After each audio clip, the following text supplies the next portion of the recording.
नमस्कार एवरीवन।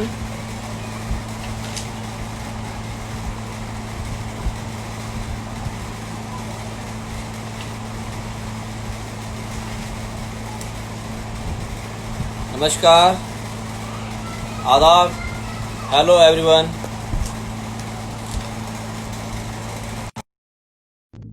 आज मैं आपके सामने एक उस शख्सियत की बात करूंगा जो अपने नसीब को सुनहरे अक्षरों में लिखा के लेकर आए हैं। अस्सलाम वालेकुम, आदाब, भाई, नमस्कार। कैसे हैं? बस आप सुनाइए, आप कैसे हैं? अल्हम्दुलिल्लाह। मैं बिल्कुल, मतलब कहते हैं ना कि तंदुरुस्ती की बौछार है अभी फिलहाल। घर पे बैठे बैठे यही होता है कि थोड़ा आदमी अपने आप को थोड़ा जी तंदुरुस्त महसूस करता है और कोशिश करता है कि वो जी तंदुरुस्त ही रहे। और जी। और फिलहाल माहौल ऐसा है कि तंदुरुस्त होना बहुत जरूरी है, तब जाकर के आप बिल्कुल ये बिल्कुल वायरस से लड़ पाएंगे और उससे थोड़ा मुकाबला कर पाएंगे और जीत पाएंगे। बिल्कुल। ये बहुत जरूरी है। जी। और अभी और योगा तो सबसे आपके अच्छी चीज है। और मैं अपने दर्शकों, जितने भी लोग हैं, सबको मैं इंटरनेशनल योगा डे मतलब विश करना चाहता हूँ। और जिनका थैंक यू। जिनका हो गया, मतलब इंडिया में तो हो गया समझिए, जी जहाँ पे जी। शुरू होने वाला है, उनको भी हम्म। Please wish you a very happy international yoga day and hope you doing thank some you yoga thank and you. Enjoying and creating some waves. And just like Naeem bhai, we are so inspired by him for अरे ये आपका inspiring बड़ा us to thank. do yoga. बहुत अच्छा है, बहुत अच्छा काम कर रहे हैं नहीं भाई आप। Thanks a lot. And I want to say to the people who are watching to us, I meet to Fazal Bhai, Ustad Fazal Qureshi, on 2013 on the International Yoga Day. And he was an amazing person. But I want to introduce formally, Fazal Qureshi ji is belong to is not to one of the toughest or one of the renowned family, musical family in India, not only in India, in the around the world. And if we are not talking about his family, musical family, then we cannot complete the musical journey, Indian musical classical journey. तो मैं फजल भाई बहुत बहुत शुक्रगुजार हूँ आपका कि आप इस मुकाम पर होने के बावजूद आप इतने हम्बल हैं और आज मुझ जैसे छोटे से इंसान के कहने पर आप इस मंच पर आए। उसके लिए बहुत बहुत शुक्रिया आपका, बहुत बहुत आभार, बहुत बहुत आभार आपका। और शुरू में आपसे आपकी जिंदगी के बाद से ही करूंगा कि आप इस फैमिली में जब पैदा हो गए और जी, बचपन से आपने जब म्यूजिक को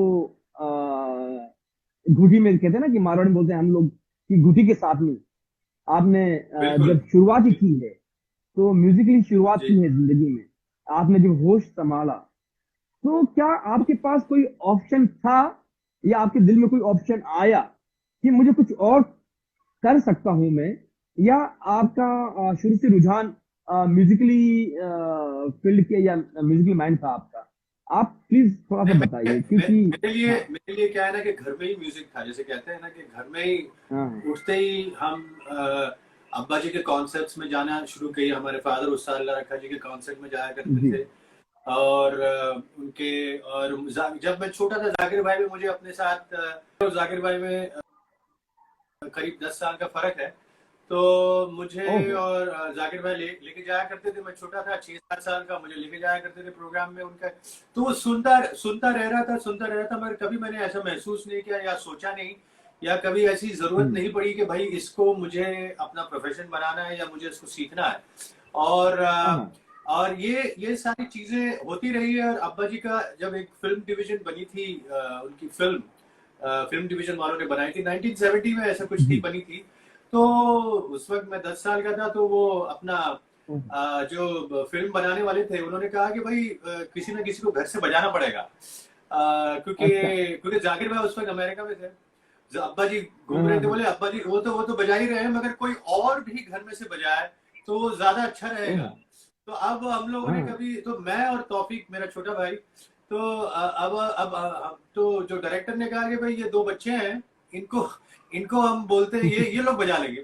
तो हमारी मदर हम्म ने कहा अरे भाई इन्होंने तो आज तक तबला रखा ही नहीं अपने पास, ना उन्होंने अपना ओहो। हाथ रखा, ये तो ओहो। नहीं बजा पाएंगे बोले। तो हाँ। हमारे एक फादर के बहुत पुराने शागिर्द जो बचपन से अब्बा जी के साथ थे, उनका नाम था विनायक इंगले साहब। वो जी। भारतीय विद्या में बाद में सिखाना शुरू किए थे। तो वो थे उस वक्त पहले, बोले ऐसा करते हैं कि मैं उनको कुछ सिखा देता हूँ और हाँ। वो कुछ बजा देंगे, मैं उनको सिखा दूंगा। तो उन्होंने कहा भाई कुछ फ्यू सेकंड्स का है, करीब 10-15 हम्म। सेकंड का है, तो आप कुछ बता दीजिए इनको। तो हम्म। अब्बा जी से पूछा गया, उन्होंने कहा हाँ ठीक है चलो इन लोगों को कुछ सिखा करके दिखा दो। तो पहली बार हमारा हाथ जैसे तबले पे रखने का जो मौका आया वो अब्बा जी का नहीं, अब्बा जी के शागिर्द जो हमारे इतने पुराने ओहो। अब्बा जी के शागिर्द थे, उन्होंने हाँ बोला हाँ। कि चलो तुम ये बजाना फजल, तौफिक तुम ये बजाना, तुम ये बजाना, तुम ये बजाना, और फिर इसी तरह से खत्म कर देंगे। तो तो और मुझे अभी लगता है तक आप, हाँ, हमें नहीं पता आप कि पहले हम क्या इंसान होंगे जिन्होंने परफॉर्म पहले किया और सीखा बाद में है। नहीं, ये सही कह रहे हैं आप। और वो और बजा लिया आपने, अब बजा क्या करके बात। और फिर उसके बाद हमें तो पता नहीं। और क्या उन्होंने बोला कि जब बस ये 2 महीने में हमको करना है पूरा कंप्लीट। अरे हमने तो कभी हाथ रखा ही नहीं। तो वो किसी भी तरह से उन्होंने हमें सिखा लिया और हम लोगों ने बजा लिया। अब क्या ओहो। बजाया वो तो आप फिल्म 2 महीने डिवीजन के में अंदर। देखिएगा, उस्ताद अल्लाह रखा की जो फिल्म है, हम्म। फिल्म डिवीजन में उसमें हाँ हाँ हाँ। देखिएगा एक सेक्शन आता है जिसमें हम दोनों बजा रहे हैं। तो अब वो क्या बात। हमारा मेरा पहला मौका था कि तबला लेकर के हमने बजा दिया। अब उसके बाद तो ओहो। फिल्म क्या है ना कि हमारे फादर का जो दिमाग था वो ये था कि भाई जी। तुम लोग को जो करना है वो करो। उनका ये हाँ था कि हाँ। भाई तुम लोग म्यूजिक करना है म्यूजिक करो, पढ़ाई करना है पढ़ाई करो, जो भी करना है करो। उन्होंने हमें ऐसा कोई फोर्स नहीं किया कि बंदिश भाई नहीं थी। तुम लोगों को करना ही, वो हाँ इस हाँ। किस्म की क्या थे बात। ही नहीं। उनका सोच जरा ओह, अलग थी कि भाई किसी को फोर्स नहीं करो, अगर उसको शौक है तो बजाएगा खुद। तो मैं क्या फिर बात। बहुत 1973 हो गई 70। तो हमारे अब्बा जी का एक शागिर्द आया हुआ था अमेरिका से, तो उसके साथ मैं वो रियाज करता था सारा दिन बैठ करके। यंग था, 16 हम्म। साल का था, मेरे से कुछ दोस्त 2-3 हम्म। साल बड़ा दोस्त। वो रियाज करता था सारा दिन। तो मैं स्कूल से आता था उसको देखता था, और मैं भी तबला लेकर के उसके साथ बैठ के बजाना शुरू कर देता। अरे क्या बात है। तो इसी तरह से मामला। अब्बा जी ने फिर देखा, अरे बोले ये तो अच्छा बजा रहा है तो ठीक है। क्या और बात। फिर उसके क्या बात। बाद उन्होंने मुझे सिखाना शुरू, पहले सुन लिया उन्होंने मुझे कि मैं बजा रहा हूँ कि नहीं, क्या बजा बात रहा हूँ। है। और फिर ऐसे, उसके हाँ, बाद तो ये सारी ऐसे जब वालिद चीजें। होते थे जब भी तो ऐसे ऐसे बच्चे निखर के आते थे। आजकल के वालिद तो पहले से ही तैयारी कर लेते हैं कि हमारा बच्चा कुछ करे ना करे, लेकिन हम उसकी मार्केटिंग पहले कर लेते हैं। लेकिन सही बात। वो उस जमाने के वालिद थे कि पहले अपने जी बच्चों को कहते हैं ना कि बॉल की तरह घींचते थे, उसके बाद उनमें शाइनिंग आती थी। तो तो जब आपने, उन्होंने आप भाई मुझे ने। सिखाना शुरू किया, नहीं वो जब उन्होंने देखा कि मैं सीरियस हो रहा था, फिर वो मुझे सीरियसली सिखाना शुरू किया। तो बड़े हाँ। मतलब वो ऐसे तरीके से कि वो अगर तुमने ऐसा नहीं बजाया तो फिर तुमको बजाना नहीं है, ये वो ये सब तरीके से सही तरीके से बजाया। फिर उसके बाद जा करके गंडा बंधन हुआ। तो मतलब सिखाने के ओहो। बाद कई साल 5-6 साल उसके बाद फिर उन्होंने बोला चलो ठीक है। तो गंडा बंधन बाद में हुआ, और फिर उसके बाद फिर क्या बात। उन्होंने। तो मतलब ये है कि जब उन्होंने देखा कि मैं सीरियस हो गया तो फिर वो भी सीरियस हो गए। और सीरियस हाँ हाँ ऐसे हाँ। हुए कि भाई कोशिश, बोले भाई जो भी है तुमको बजाना है तो फिर तुम उसको इसी तरह से बजाना पड़ेगा, और कोई तरीका ओ, नहीं है। और क्या इसको बात। लाइटली मत लेना, सिंसियरिटी जरूरत है, हार्ड वर्क जरूरत है, ये बड़ी। तो ये बहुत उनका एक अभी तक ये। मेरे दिमाग में है। मैं भी अपने स्टूडेंट्स को यही कहता हूँ कि भाई अगर तुम चीज हम्म। ले रहे हो तो इसमें सिंसियरिटी डालना पड़ेगा आपको, इसमें आप हार्ड वर्क। ये कोई मामूली चीज नहीं है, इसको शॉर्टकट लेने की जरूरत नहीं है, शॉर्टकट ले ही नहीं सकते। मेरे मतलब ये सही हमारा बात। म्यूजिक ही ऐसा है कि इसको शॉर्टकट लेना शौक नहीं नामुमकिन लगता। है। नामुमकिन है, तो वो इसी नजर आ इसी जाता है, इसी के। शॉर्टकट लेते ही तो पता हाँ चल हाँ, जाता है सही कि बात है। ये अगर ये आप तो 4 दिन मतलब रियाज ना पूरी करें। तरह। हाँ, मैं जी क्योंकि इसी का दूसरा सवाल इसी पे बनता है फजल साहब की, अगर जी जी आप लोग 4 दिन भी रियाज ना करें, अगर 4 दिन भी आपकी प्रैक्टिस नहीं होती है, तो 5वें दिन जी आपके हाथ ही जवाब देने लगते हैं, खुद के हाथ, कि हाँ, कुछ दिनों की सही प्रैक्टिस नहीं है, रियाज नहीं है। तो देखने वालों को सही तो है, अंदाज हो ही जाता है, आपको खुद भी अंदाज हो जाता है। तो सही बात है, आपके सही। लिए, आपके लिए ये जो टास्क था आपकी जिंदगी भर का, तो ये कितना मुश्किल था और कितना आसान था? कि आपकी फैमिली तो उस, क्योंकि आपको एक उस मुकाम पर, क्योंकि आपकी फैमिली उस मुकाम पर थी, तो आपको जी मालूम था कि इस मुकाम पर तो मुझे पहुंचना ही है। लेकिन इस मुकाम को मुकम्मल रखना, उसको बनाए रखना, उस जो वो लोग आपका घराना जो आ रहा था, जो नाम, जो इज्जत, जो शोहरत आपको मिल चुकी थी पहले से, उसको जी। बनाए रखने में आपको कितना संघर्ष करना पड़ा? ये आसान था? क्या था वो? देखिए, आसान एक चीज थी कि मुझे दूसरे कलाकारों के साथ मिलना जुलना आसान हो गया था। मैं बड़ी आसानी से मिल सकता था, जी।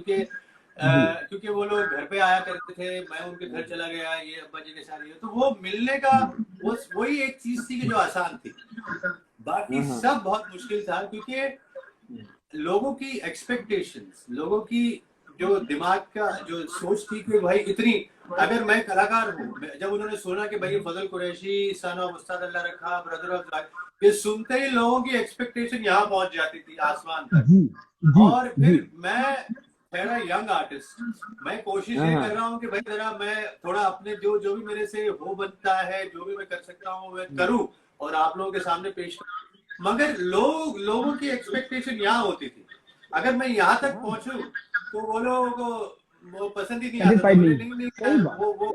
वो बात नहीं थी जो जो जाकिर भाई में है, या ये ऐसा इस तरह हाँ से। हाँ तो बड़ी हाँ बड़ी हाँ दिक्कतें महसूस होती थी, बड़ा मुश्किलात मेरे दिमाग में। मैं यार, ऐसा भी हो सकता था कि मैं तबला छोड़ दूं, मगर मुझे ये ख्याल आया नहीं कभी जिंदगी में, क्या दिमाग में आया बात। नहीं। मैंने कहा कि ठीक है, हाँ आई टूक इट एज अ पॉजिटिव। बोले मुझे जरा मेहनत करनी पड़ेगी, अपने आप को सुधारना पड़ेगा, अपने आप को थोड़ा और ऊंचा हाँ ले जाना पड़ेगा।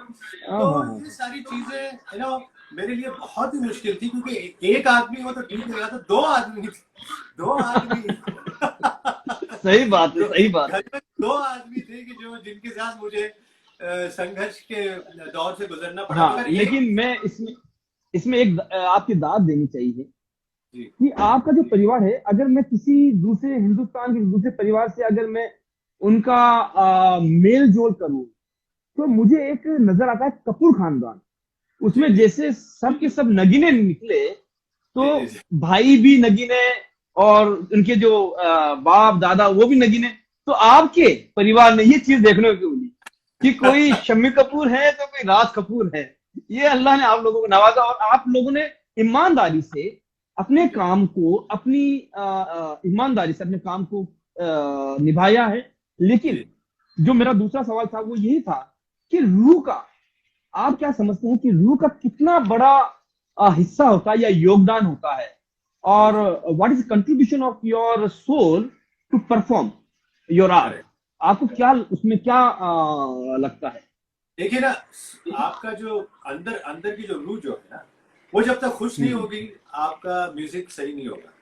हाँ आप हाँ हाँ जितना भी ऊपरी ऊपरी तौर से बजा रहे हैं, मगर आप अंदर से अगर खुश नहीं है कि जो जो मैं बजा रहा हूँ वो सही है, जो मैं बजा रहा हूँ हाँ हाँ वो मैं मेहनत करके बजा रहा हूँ, वो मैं अपनी सिंसियरिटी से बजा रहा हूँ, जब तक वो हम्म, बात, वो जो अंदर अंदर की जो आत्मा आपकी वो नहीं कहेगी कि भाई नहीं ये सही है, तब तक आपको भी मजा नहीं आएगा, और आपका म्यूजिक जो निकल के आ रहा है वो रूखा रूखा सा होगा। मतलब ये हाँ है हाँ कि हाँ आपकी आत्मा जो ये पूरा शरीर ही नहीं, पूरी मतलब आपकी जो पूरी ये दिमाग और पूरा अंदर की आत्मा, ये इसमें जुड़ जाती है। जब मैं रियाज हाँ करता हाँ हूँ तो थोड़ी देर के बाद मुझे हाँ पता नहीं चलता कि मैं कहाँ हूँ, क्या कर रहा हूँ।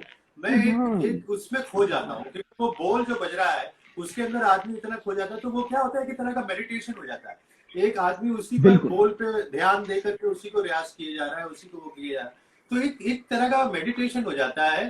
तो वो मेडिटेशन जो है, कभी कभी क्या होता है कि मुझे सर दर्द हो रहा है, तो मैं क्या करता हूँ, तबला लेके बैठ जाता हूँ, गोली खाने की बजाय तबला लेके बैठ करके रियाज करना शुरू कर दिया, ये वो, हाँ तो मेरा दिमाग जो है वो उधर चला गया, और वो जो सर हाँ हाँ दर्द जो है थोड़ी देर के बाद गायब हो गया। मतलब ये क्या कि बात। वो जो जो अंदरूनी जो चीज है, वो जब तक खुश नहीं होगी ना, तो आप अपना म्यूजिक किसी को, आप अपने म्यूजिक से किसी को लुभा नहीं सकते। मतलब हाय हाय हाय, वो नजर आ जाता है कि यार बड़ा रूखा रूखा सा बजाया है आज, बड़ा बड़ा ठीक से नहीं हो रहा है आज प्रोग्राम, जरा थोड़ा थोड़ा सा अप टू द मार्क नहीं था, ये था। लोग ऑडियंस को खुद पता चल जाता है कि भाई, क्योंकि वो अंदर की उनकी आत्मा है वो खुश नहीं थी, ये मतलब कुछ ना कुछ दिमागी या तनाव होता है, या कुछ जो भी है, फिजिकल जी जी जी। प्रॉब्लम होता है, जो भी है, और उसकी वजह से भी हो जाता है। तो I think it is very connected, the whole music. हमारा म्यूजिक जो है ना, वो इतना स्पिरिचुअल से कनेक्शन है। कोई शायद बिल्कुल कोई और म्यूजिक होगा, अभी देखिए हम लोग लॉर्ड शिवा की बात करते हैं भाई, खुद उन्होंने तांडव किया, खुद डमरू बजाया, हमारे लिए तो वो भी एक, और लॉर्ड गणेशा पखावज बजाया करते थे, तो हम लोगों के लिए तो वो भी गुरु। तो मेरी क्लास में उनकी फोटो है, तो जब हम क्लास शुरू करते तो उनके ऊपर हार पहले होता है, फिर उसके बाद अगरबत्ती जलती है, फिर उसके बाद क्लास शुरू होती है। तो ये देखिए, ये हमारे लोग जो, हमारी जो सभ्यता जो है, संस्कृति जो है, वो इतनी जुड़ी हुई है एक दूसरे के साथ। मतलब चाहे म्यूजिक कल्चर, और अब आप म्यूजिक सीख रहे हैं, मैं तबले के साथ में कुर्ता पहना हूँ, पलाठी मार के बैठा हूँ, सीधा होके बैठा हूँ, ये एक तरह का योग ही हुआ, और आप योग की तरह बैठे हुए हैं। तो आप ये एक चीज नहीं सीख रहे हैं, आप पूरा एक कल्चर सीख रहे हैं। अगर कोई आता है आपको म्यूजिक सीखने के लिए, उनको बोलना पड़ता है कि भाई यू लर्निंग द होल, खाना कैसे बनता है। कभी पहले तो वो सारे शागिर्द अपने गुरु के साथ रहते थे, तो सबसे पहले तो वो खाना बनाना सीखते थे कि कैसे गुरु कैसे खाना बना रहे, वो कौन सी चीज खाते हैं, क्या पसंद थी, ये और वो, और ये सारी चीजें वो अपने आप में भी डाल लेते थे। मतलब ये है कि पूरा कल्चर आप अपना रहे हैं, पूरी सभ्यता आप अपना रहे हैं, और म्यूजिक के साथ साथ तो आत्मा भी वो उसमें ढल जाती है। तो ये मैंने महसूस किया है कई बार मेरे साथ कि यार कभी कभी वो रियाज कर रहा हूँ तो मुझे मजा नहीं आ रहा है, क्योंकि मुझे अंदर से आवाज आ रही है, यार ये ठीक नहीं है, ये नहीं है, वो नहीं। तो ये बहुत, और तो अंदर की आत्मा का बहुत ही इम्पोर्टेंट, बहुत ही जरूरी, उसके बिना म्यूजिक नहीं हो सकता, म्यूजिक नहीं। क्योंकि मेरा एक जो, मेरा इससे ही रिलेटेड आपने सवाल था, लेकिन उस सवाल का जवाब आपने ऑलरेडी दे दिया। मैं यही पूछना चाह रहा था कि ऐसा कौन सा वक्त होता है जब आपको लगता है कि हाँ, मेरा मन शांत है, बॉडी मेरे कंट्रोल में है, लेकिन परफॉर्म मेरी रूह कर रही है। तो आपने उसका जवाब खुद ही दे दिया, पहले ही दे दिया कि आप जब तबला बजाते हैं तो आपका मन शांत रहता है, आपकी बॉडी आपके कंट्रोल में रहती है, क्योंकि आपकी फिंगर्स जो आप चलाते हैं वो आपके ही कहने से चलते हैं। तो ये बहुत बड़ी बात होती है कि आप उस वक्त, क्योंकि खान साहब होता ये है कि ज्यादातर लोग जितने भी हम चीजें करते हैं वो होती इसीलिए है कि हम किसी वक्त, किसी क्षण, किसी एक पॉइंट पर हम उस स्टेज में आ जाए जब हम मेडिटेट होते हैं। और उसको लोग पाने के लिए बहुत मेहनत करते हैं, और आपको अल्लाह ने वो हुनर दिया है कि आप खुद ब खुद उस चीज में उतर जाते हैं।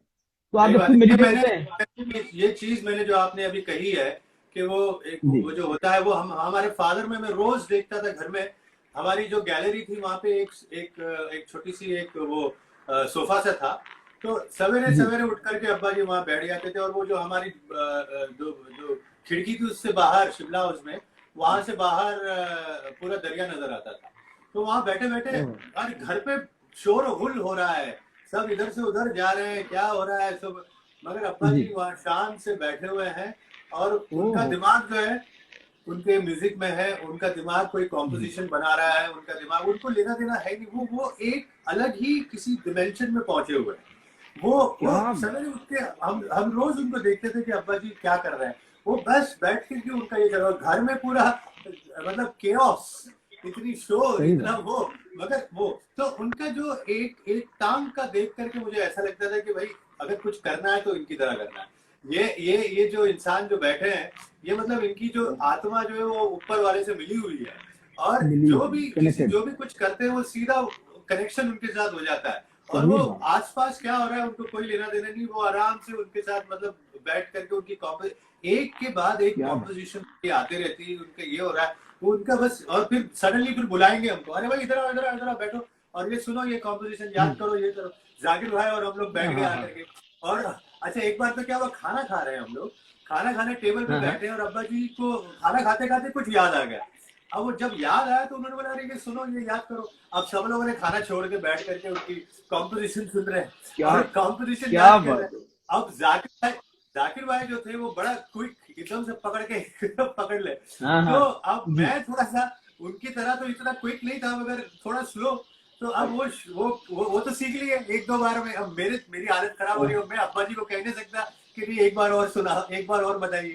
तो जाकिर भाई को लगा कि भाई हाँ, इसके दिमाग में आई नहीं है बात, तो वो खुद ही मुझे पढ़ के सुना रहे। कि अच्छा ये क्या देखो ऐसा बात, ऐसा ऐसा करके अच्छा फिर।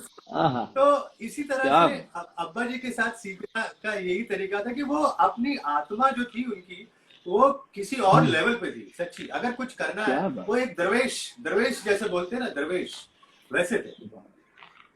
तो इसीलिए मैं जब मैंने उनकी बायोग्राफी देखी और उन लोगों के साथ में उन्होंने परफॉर्म किया, हिंदुस्तान के शायद ये 4-5 लोग उंगलियों में कह सकते हैं कि उंगलियों में आने वाले लोग थे जिनके नाम पंडित रविशंकर जी या खासा आपके वाले साहब वगैरह, जिन्होंने सब लोगों के साथ में, जॉन हैरिसन, इतने बड़े बड़े लोग मैं तो नाम क्या लूं उन लोगों के, तो उन लोगों के साथ में परफॉर्म किया और हिंदुस्तान के वो पहले लोग थे जिन्होंने हिंदुस्तानी म्यूजिक को पूरी दुनिया के अंदर फैलाया।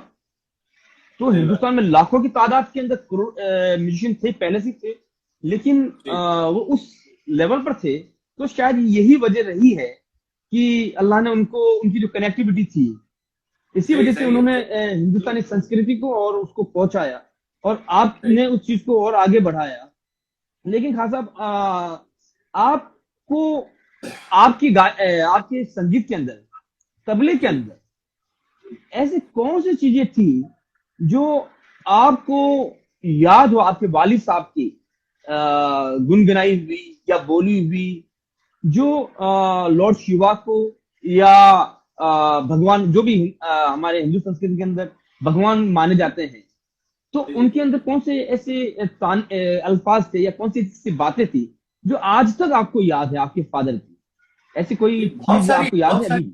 बहुत सारी बातें, जैसे मैंने कहा कि वो बैठे रहते थे उनको, और वो अपनी एक ऐसी दुनिया में खो जाते थे कि उनका कोई पता नहीं चलता। हम्म, गाड़ी में हम जा रहे हैं, गाड़ी में चलते चलते वो अपना कोई कॉम्पोजिशन सोच रहे हैं, चल रहा है उनका मामला। कहीं कहीं हम बैठे, अभी मैं एक बड़ा अच्छा वाकया हो गया था कि मैं अपने एक ग्रुप है मेरा, स्वीडन स्वीडन का ग्रुप है, स्वीडिश ग्रुप है जी, विंटा करके, उनके साथ मैंने काफी हम्म, साल बजाया, 30 साल। तो जी, वो और मैं, वो हम लोग बॉम्बे में नेहरू सेंटर में वहाँ परफॉर्मेंस कर रहे थे। तो अब्बा जी को मैंने इनवाइट किया, मैंने कहा आप आइए अब्बा जी, जरा सुनिए ये नया किस्म का फ्यूजन म्यूजिक है, आप जरा हम्म, आइए थोड़ी देर के लिए सुन के चलिए। मैं सोचा कि थोड़ी देर के लिए आएंगे, तो जैसे आकर के बैठे तो सारा प्रोग्राम उन्होंने सुना।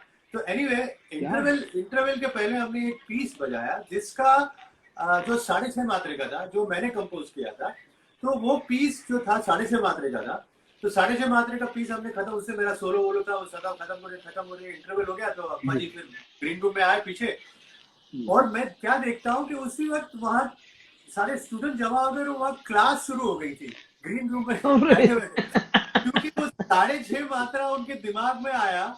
और उनके जो दिमाग में जो चल रहा था, ओहो, कॉम्पोजिशन और कायदा, और वो सारे जो 8-10 स्टूडेंट्स थे, वो सारे के सारे उनसे 6.5 मात्रा सीख रहे रूम में बैठ कर। और मेरे मेरे मेरे जो कलीग्स जो थे वो पूछ रहे हैं ये क्या हो रहा है, what is happening there. So I said कि भाई no it's lesson going on. I said lesson going. क्या So बात है, क्या बात, now मैंने कहा yes, hmm, this is India. Anytime, anywhere, any place, lesson happens. So ये, don't worry. तो वो उनका, तो वो देखिए ना किस तरह से वो कहाँ से कहाँ इंस्पिरेशन। अब हमने 6.5 मात्रा हमारे से इंस्पायर होकर के हाँ, उन्होंने अलग से कुछ कॉम्पिटिशन शुरू करके स्टूडेंट, अब स्टूडेंट्स को भी तो देखिए क्या उनकी किस्मत, वो आए थे प्रोग्राम सुनने, यहाँ 6.5 मात्रे का उनका उनकी तालीम और शुरू हो गई। सीखने को मिल गया, तो ये सीखने को सारी मिल चीजें गया, तो सीखने को मिली। सही बात है, ये सही बहुत बात, सारी उनकी ऐसी बहुत सारी और वो जब भी देखिए ना, अभी कोई भी कॉन्सर्ट में अगर थोड़ा सा लेट आएंगे तो वो आगे आके नहीं हम्म, बैठते, पीछे बैठ जाएंगे। बोले नहीं नहीं नहीं, सामने जो आर्टिस्ट बजा रहा है वो उसको डिस्टर्ब होगा और ये नहीं होगा, तो आगे चुपचाप पीछे बैठेंगे। फिर ऑर्गेनाइजर आके उनको बोलेगा नहीं नहीं ओहो, नहीं, आगे आइए, आप आगे बैठिए प्लीज, ऐसे तो क्या फिर बाद बात, में जब खत्म हुआ फिर आगे आकर के, तो ये सारी चीजें, मतलब ये इतना हम्बलनेस किसी हाँ, आदमी में मैंने आज तक देखा नहीं, ये हम्बलनेस जो था उनका। और ये सारी चीजें आपको एक भगवान की याद ही दिलाती है कि भाई ऐसे ऐसे लोग भगवान से नजदीक ही होते हैं, उनसे उनसे क्या मतलब बात, कोई क्या बात, यही सीखा जा सकता है कि किस तरह से हम अच्छे इंसान बन सकते हैं। इनको देख देख कर ही हमें पता चलता है कि भाई इसी तरह अगर हम बन जाए तो हमें स्वर्ग स्वर्ग में जाने का मौका क्या मिल जाएगा। क्या बात। हाँ साहब, आपको अपने बचपन से लेके अभी तक जी। आपको क्या आप महसूस करते हैं, क्या ग्रोथ आप में आई है? फिजिकल में बात नहीं कर रहा हूँ, उम्र के हिसाब से मैं बात कर रहा हूँ कि आप में क्या चेंजेस, आपको क्या लगता है कि हाँ ये चेंजेस मेरे में आए हैं बचपन से लेके जी अभी तक? हाँ, नहीं अभी देखिए बहुत सारे चेंजेस तो आ जाते हैं हर इंसान में। जी आदमी थोड़ा सा जी मेच्योर हो जाता है, हर चीज को जी ज्यादा अच्छी तरह से समझना। तो मैं जो पहले अब्बा जी के पास सीखता था उस वक्त मेरी इतनी समझ नहीं थी, तो मैं थोड़ा बहुत समझ गया था, मगर अब जा करके मुझे पता चल रहा है कि वो कितनी गहराइयों में वो चीजें थी, कितनी गहराइयां थी उसमें, कितने फिलोसफीज थी, कितनी कितनी उनकी सोच थी उसके अंदर। और वो सारा जब मैंने सोचा, तो उस वो सोच जो सब समझ में आई, तो मैंने उसी सोच को आगे लेकर जाकर के कॉम्पोजिशन उसी सोच के ऊपर आधार पर मैंने बनाई और अपने स्टूडेंट्स को दी कि भाई ये देखिए ये अब्बा जी की सोच थी। अब जाकर के मुझे समझ में आ रहा है कि ये क्या इन्होंने सिखाया था, किस तरह से इनकी ये सोच थी, क्या फिलोसफी थी उसके। तो मेरे में मुझे ऐसा समझता हूँ कि ज्यादा करके मैं वैसे ही हूँ जैसे पहले था, मगर बहुत सारी चेंजेस तो हर इंसान में आती। वैसे मेरे पास भी है कि मेरा बजाना भी थोड़ा सा मेच्योर हो गया, और माशाल्लाह। मैं बहुत ही मतलब और सिखाना, और अब मैं जब से मैं सिखाना शुरू किया तो मुझे ऐसा लग रहा है कि जो मैंने सीखा था उसका हाँ, जो जो जो क्या कहते हैं ना, उसका जो फल जो है वो अब मिल रहा है, क्योंकि जो मैं क्या लोगों को बात, मुझे पता चल रहा है क्या, कि ये अब्बा जी किस तरह से इस चीज को बना वाह, करके हमें बताया है। और अब उस वक्त तो हमने इसको इतना एनालिसिस किया नहीं, मगर अब करके पता चलता है कि वो क्या चीज थी और कितना अच्छा उन्होंने सिखाया। तो बहुत क्या सारे, बात है, क्या और बात मेरे में बहुत अभी अब समझ में आ गया है कि म्यूजिक क्या चीज होती है। इतने साल हो गए, है। अभी हाँ हाँ, 40 साल से मैं बजा रहा हूँ, ओहो, कॉन्सर्ट्स कर रहा हूँ। 1980 में मैंने शुरू किया था प्रोग्राम बजाना, तो अभी 2020 हो गया, तो मैं अब हम्म, जाकर के मुझे ऐसा लग रहा है कि, मगर अभी भी मुझे ऐसा रोज रियाज करना पड़ता है, रोज रियाज। जब तक क्या अगर बात, एक दिन में रियाज मुझे मिस हो जाता है, मुझे ऐसा लगता है कि कुछ अंदर कुछ चीज है कि जो मैंने की है, मतलब एक बहुत बड़ा गुनाह कर लिया मैंने, कि मैंने रियाज क्या नहीं किया। बात, तो कुछ भी हो, आधा घंटा पौना घंटा मैं बस तबला लेके बैठ करके रियाज करना ओहो, बहुत ही जरूरी हो जाता है। तो ये एक बहुत ही इंपॉर्टेंट चीज है कि आदमी अपने म्यूजिक से, अपने जो भी काम कर रहा है उससे एक टच में रहे। और टच रहने से ही, जैसे आप योगा करते हैं, जब तक आप रोज योगा ना करें उसका पूरा फल आपको मिलता हाँ नहीं है, फायदा नहीं मिलता, फायदा ही बिल्कुल। नहीं होता। वो तो करना ही पड़ता है, रोज कीजिए, ये कीजिए। तो ये सारी चीजें जो है ना बहुत कनेक्शन है हम लोगों के साथ। हम्म, हम लोग भी यही सोचते हैं कि भाई हम योगा कर रहे हैं, जब हम बैठते हैं तो ऐसी तरह से सही बात है। मेडिटेशन हो रहा है हमारे से, वो योगा हो रहा है। और जब कभी कभी कोई अच्छा राग बजाता है तो आदमी सुनते सुनते कहीं और पहुंच जाता है। मतलब अगर आप हाँ हाँ अच्छी हाँ तरह से, अगर आदमी अच्छा बजा रहा है, पहली बात तो हाँ ये है कि हाँ, बजाना अच्छा चाहिए। रागों में, हर राग में एक इमोशन होता है, तो वो सही बात इमोशन है, सही समझने बात। के लिए तो वो, और कई आर्टिस्ट है जिनमें ये उनमें क्षमता है कि वो अच्छा बजाते हैं, और वो राग को निखार के लेके आते हैं, तो आप किसी और दुनिया में खो जाते हैं। तो मेरे में अच्छा, बहुत सारी चेंजेस आई है, और मैं एक मेच्योर, अभी मैं अब ऐसा लग रहा है कि अब मुझे जाकर के तबला समझ में आ रहा है। ओ हो, ये बड़े लोगों की बात है खासा, कि वो हमेशा अगर इतना हम्बल नहीं हो तो उस मुकाम पर भी शायद ना हो। लेकिन मैं आपसे एक जल्दी कुछ सवाल पूछूंगा, तो आप सिर्फ जी। बिना सोचे हाथों हाथ जवाब दीजिए। अच्छा। शायद इससे आप इमोशन, आप अभी आपने कहा था कि इमोशंस की बात की, तो मैं हाँ, उन्हीं पे आ रहा था। तो अच्छा आप अच्छा। बताइए, गुस्सा आता है? आता है, कभी कभी आता है। अच्छा, और किसी से जेलसी या कभी कुछ इस तरह की भावना आती है कभी? नहीं, ये नहीं कभी नहीं, आती है। ये कभी नहीं है। मैं अपने आप अ, पे बहुत अ, कॉन्फिडेंट, अपने आप पर बहुत मेरा कॉन्फिडेंस है, मेरे अपने आप सुभान अल्लाह। कभी बुरा लगता है किसी बात की? पे। लगता जरूर है, लग, बुरा जरूर लगता है, कि कभी इंसान कभी कोई बात को बुरा तो लगेगा ही। कभी कभी कभी डिप्रेस होते हैं? नहीं नहीं, डिप्रेस माशाल्लाह। हो सकता था अगर अगर जब मुझे हाँ, लोगों ने जाकिर भाई के साथ मिलाया था, मगर उस वक्त नहीं हुआ। ओह, अभी अभी कहाँ से होगा डिप्रेस, सुभान क्योंकि वो अल्लाह, उस वक्त पॉजिटिविटी मेरे दिमाग में थी, अभी भी है। क्या क्या बात है, क्या बात है। खासा कभी टेंशन होता है किसी चीज को लेकर? हाँ, टेंशन तो है, होता है। टेंशन तो रहता ही है कि हाँ, भाई, अगर मैं रहता है। स्टेज पर जाता हूँ तो मेरा टेंशन ये रहता है कि भाई अगर मैं बजा रहा हूँ मगर और ये मैं दुआ करता हूँ कि भाई इतना अच्छा बजाऊं कि ताकि कम से कम अब्बा जी का नाम ऊंचा तो ना कर पाऊं, मगर कम से कम कम ना करूं। सुभान अल्लाह, बस सुभान ये अल्लाह, सुभान टेंशन दिमाग में रहता है हर वक्त कि अल्लाह। स्टेज पे जाकर के बजाऊं ताकि अब्बा जी का नाम खराब ना हो। बस उनका नाम क्या ऊंचा बात तो हाँ, करते क्योंकि वो तो वहां पहुंचे हुए हैं। नहीं नहीं नहीं नहीं, खान साहब आप बहुत फजल भाई, मैं तो आपका मुरीद हूँ, दिल से, आप जानते हैं।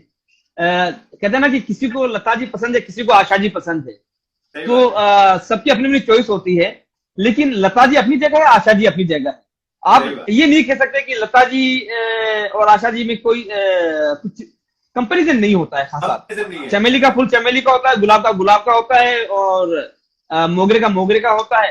तो खान साहब मेरे लिए तो जाकिर भाई की अलग एक है और आपकी अलग है, और मेरे लिए तो आप क्योंकि मेरी नजदीकी आपसे अलग है, अलग तरह की है, तो मेरे लिए तो आप ज्यादा आप और मैं तो दोस्त हैं। तो वो तो लेकिन रिश्ता खान ही साहब, अलग हो गया। जी खान साहब ये बताइए कि आप आम जो लोग होते हैं उनको तो एक अलग तरह से अपनी इमोशंस को निकाल लेते हैं, लेकिन आप जिस स्टेज पे पहुंचे हुए लोग होते हैं वो अपने इमोशंस को इतने अच्छी उस तरह से नहीं निकाल पाते हैं जिस तरह दूसरे लोग निकाल लेते हैं, उस तरह हैंडल नहीं कर पाते, क्योंकि आपका एक डेकोरम रखना पड़ता है, आप लोगों को अपना म्यूजिकली आपका डेकोरम भी रखना पड़ता है, प्लस आपको अपने इमोशंस को भी देखना पड़ता है कि अगर इमोशन अंदर रह जाए तो तकलीफ दे सकते हैं। सही तो बात है। इमोशंस तो आप लोग हैंडल करते हैं, लेकिन करते कैसे हैं आप बड़े हमारे लोगों लिए को किस तरह? हाँ हमारे लिए तो हमारा म्यूजिक ही एक जरिया है हमारे इमोशन को हाँ हाँ हाँ, निकालने। सुभान अल्लाह, हम सुभान अपने म्यूजिक से ही अगर किसी से अगर हमें कुछ नाराजगी है या कुछ है तो तबला लेके बैठ करके रियाज करना शुरू किया, ताकि वो जो अल्लाह। हाँ एक हाँ, मानसिक जो एक दबाव जो था ना वो आस्ते आस्ते करके निकल जाता है, और आप आराम से क्या फिर वो एकदम से एक शांत हो जाता है आदमी, और फिर उसके बाद फिर आप उसको रख करके फिर आप कोई दूसरा काम कर सकते हैं। क्योंकि बहुत सारे लोग हैं आकर के मिलते हैं और जिनको और जो बड़ी बड़ी अजीब सी बातें करते हैं उनसे, तो वो एक नेगेटिव फीलिंग जो आसपास जब आ क्या जाती है उसको निकाले जी खान कैसे साहब। है। तो म्यूजिक जो है it's like a hmm, cleansing thing for us.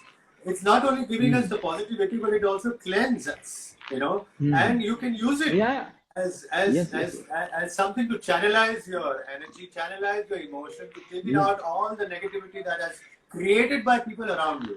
तो मैं मुझे एब्सोल्युटली। मुझे बहुत ये मुझे इतना अच्छा लगता है कि मैंने ये इसको मैंने अपना प्रोफेशन बनाया, क्योंकि मैं इसका कितने तरीके से इस्तेमाल करता हूँ ये मैं ही जानता हूँ। हाँ हाँ हाँ क्योंकि हाँ ये बहुत मतलब अगर मुझे कोई गुस्सा आता है तो मैं रियाज करना शुरू कर देता हूँ, अगर सर दुख रहा है तो मैं रियाज करना शुरू कर देता हूँ, हाँ अगर हाँ कुछ हाँ, पेट में तकलीफ है तो रियाज, मतलब ये सारी चीजों से मुझे एक इतनी अच्छी एक चैनलाइज हो जाता है एनर्जी कि जिसकी वजह से मुझे बहुत ही आराम, और मेरा मेरा पूरा मेरा दिमागी संतुलन बदल जाता है। फिर उसके बाद एकदम से सुभान उस चीज को मैं दिमाग से निकाल करके पॉजिटिविटी में आ जाता हूँ।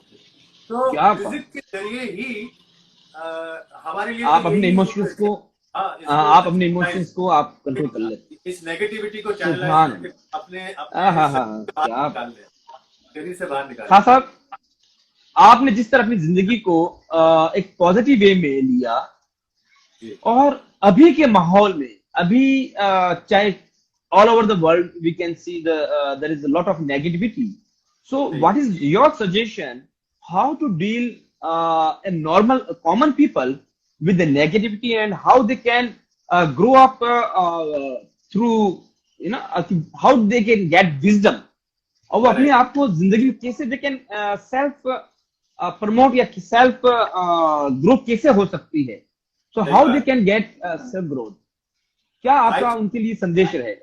देखिए मैं तो सबसे यही कहूंगा कि भाई आप लोग हर हर कोई कहता है कि भाई म्यूजिक में एक इतनी शक्ति है कि जो जो जो पेड़ पौधे हैं उनको भी असर करती है, बिल्कुल उनको भी करते वो भी इसको इस पर रिएक्शन देते हैं, जब उनकी ग्रोथ ज्यादा हो जाती है या बिल्कुल खास है। उनमें जो ग्रीनरी ज्यादा बढ़ जाती है, अगर हाँ अच्छा हाँ म्यूजिक अगर मोजार्ट का म्यूजिक सुना रहे हैं या बिथोवन का म्यूजिक अगर आप लगाते हैं तो हाँ they can see a mark difference in the growth of a plant. और जब इनमें हो सकता है तो हम लोग तो फिर भी हाँ, जीवित जीवित लोग हैं कि जो घूमते फिरते हैं, तो हमारे पर भी डेफिनेटली इसका असर होगा।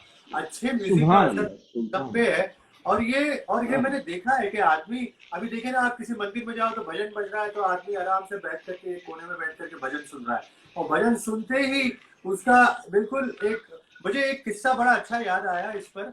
मैं पेरिस प्लीज। में था, मैं पेरिस में हाँ प्रोग्राम के लिए गया हुआ था, तो वहां पर मैंने देखा एडवर्टाइजमेंट के नुसरत फतेह अली जी का प्रोग्राम हो रहा है, और एक बड़े ऑडिटोरियम में हो रहा है नुसरत फतेह अली जी का।